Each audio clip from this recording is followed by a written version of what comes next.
So here's something brand new. It's a hammer, multi-hammer tool for $5. So let me show you back here what it's got. Got a claw, got a nose plier, regular plier, hammer, wire cutter, a file, a coarse saw, a knife, bottle opener, Phillips screwdriver, hook,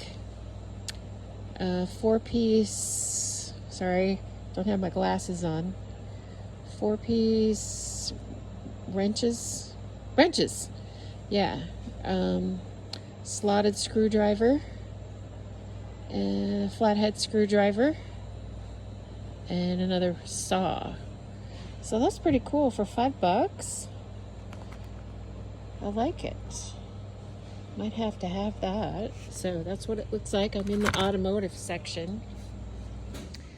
And I also see they've restocked the electrical tape. They restocked the caulk.